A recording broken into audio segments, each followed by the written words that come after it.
নমস্কার, এসডিএন বার্তা ইউটিউব চ্যানেলে নতুন একটি ভিডিওতে প্রত্যেককে জানাই স্বাগত। আপনারা প্রত্যেকেই জানেন বর্তমানে বাংলা বাড়ির যে টাকা সেই টাকা দেওয়ার কাজ চলছে এবং অনেকেই টাকা পেয়েছে, অনেকেই টাকা পাননি। তো যারা টাকা পাননি তারা কি করবেন? বিশেষ করে যারা এই যে এসএমএসগুলো দেখতে পাচ্ছেন অন স্ক্রিনে, এই এসএমএসগুলো পেয়েছেন, একটা নয় দুটো এসএমএসই পেয়েছেন, কিন্তু এখনও পর্যন্ত টাকা আপনার ব্যাঙ্ক অ্যাকাউন্টে ক্রেডিট হয়নি। সেক্ষেত্রে আপনি কি করবেন সেটা আপনাদেরকে জানাবো। তো দেখুন, এই যে এইরকম একটা এসএমএস এসেছে, এর মানে কি সেটা আপনাকে আগে বুঝতে হবে। সেটা হচ্ছে 1,20,000 টাকা যে রাজ্য সরকার আপনাকে দেবে, সেই যে টাকা, সেই টাকাটা আপনার নামে কিন্তু বরাদ্দ করেছে রাজ্য সরকার এবং আপনি সেটার অনুমোদন পেয়েছেন। তো প্রথম কিস্তি 7,500 টাকা আপনাকে খুব শীঘ্রই দেওয়া হবে, এটার মানে হচ্ছে এই এসএমএসটা। আর দ্বিতীয় একটা এসএমএস কিন্তু অনেকেরই এসেছে, সেটার মানে হচ্ছে যে প্রথম কিস্তি 7,500 টাকা রাজ্য সরকার আপনাকে দিয়ে দিয়েছে বা আপনার অ্যাকাউন্টে ছেড়ে দিয়েছে।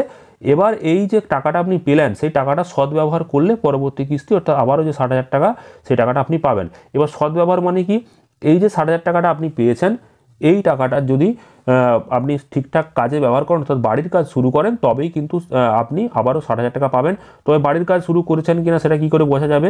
সেটা হলো কিছুদিনের মধ্যে আপনার বাড়িতে আবারও সার্ভে হবে, পঞ্চায়েত অফিস থেকে ছবি তুলে নিয়ে যাবে, তারপর আপনাকে পরবর্তী কিস্তির টাকা দেওয়া হবে। তো দুটো এসএমএস এর মানে আপনারা বুঝলেন, কিন্তু অনেকেই টাকা পাননি। কেন টাকা পাননি সেই বিষয়ে একটাই প্রশ্ন আপনাদের, যে কেন টাকা ঢুকছে না, কেন এসএমএস আসা সত্ত্বেও টাকা পাচ্ছি না।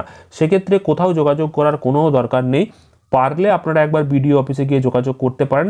এছাড়া আর অন্য কোথাও যোগাযোগ করে কিন্তু কোথাও কিছু হবে না। তবে আপনারা আরেকটা কাজ করতে পারেন, যেটা মুখ্যমন্ত্রী মমতা বন্দ্যোপাধ্যায় ব্যানার আকারে প্রকাশ করে দিয়েছেন, যে বাংলার একান্ত উদ্যোগে বাংলার বাড়ি প্রকল্পটি কার্যকর হচ্ছে।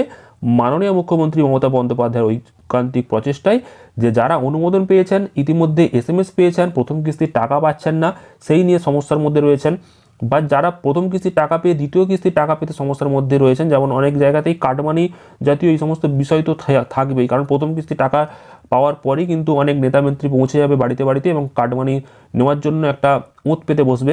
তো সেক্ষেত্রে যাতে এই দিকটা না ঘটে, তার জন্য মুখ্যমন্ত্রী মমতা বন্দ্যোপাধ্যায় আগেভাগেই 3টি হেল্পলাইন নাম্বার দিয়ে রেখেছে।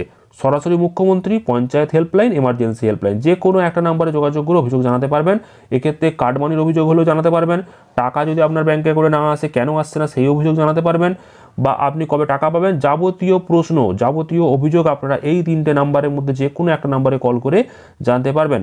তবে আপনাকে একবার দুবার চেষ্টা করলে কিন্তু চলবে না, আপনাকে বারবার চেষ্টা করতে হবে যে এই নাম্বারগুলোতে কল করে, কারণ একবার দুবার কল করলে আপনি কলে পাবেন না, খুব ব্যস্ত, কারণ অনেক মানুষের টাকা এখনও পর্যন্ত ব্যাংকে অ্যাকাউন্টে ঢোকেনি, তারা ক্রমাগত চেষ্টা করে যাচ্ছে।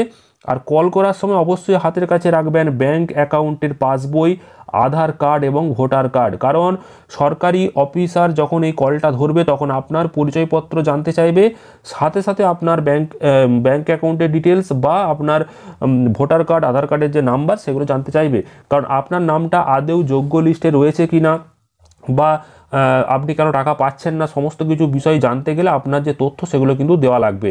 তো সেক্ষেত্রে এগুলো নিয়ে হাতের কাছে বসবেন আর তারপর অভিযোগ জানাবেন কেন টাকা পাচ্ছেন না, সেখান থেকে আপনাকে সাহায্য করে দেওয়া হবে। 14,773 কোটি টাকা রাজ্য সরকার ইতিমধ্যেই বরাদ্দ করেছে প্রথম কিস্তির টাকা দেওয়ার জন্য। তো 12 লক্ষ মানুষকে টাকা দেওয়া হয়েছে, অর্থাৎ 12 লক্ষ পরিবারকে দেওয়া হয়েছে 7,500 টাকা, পরবর্তীকালে আবার তাদেরকে দেওয়া হবে 7,500 টাকা। আর আবার পরবর্তীকালে এই 2025 সালের শেষের দিকে বা 2026 সালের জানুয়ারির মধ্যে আবারও নতুন করে 16 লক্ষ পরিবারকে টাকা দেওয়া হবে, সেই ঘোষণা করা হয়েছে।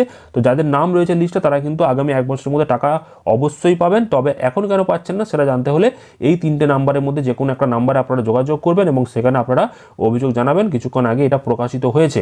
পরবর্তী আপডেটগুলি খুব শীঘ্রই আসছে, চ্যানেলটিকে সাবস্ক্রাইব করতে ভুলবেন না। ভিডিওটি ভালো লাগলে প্রচুর পরিমাণ লাইক এবং শেয়ার করবেন।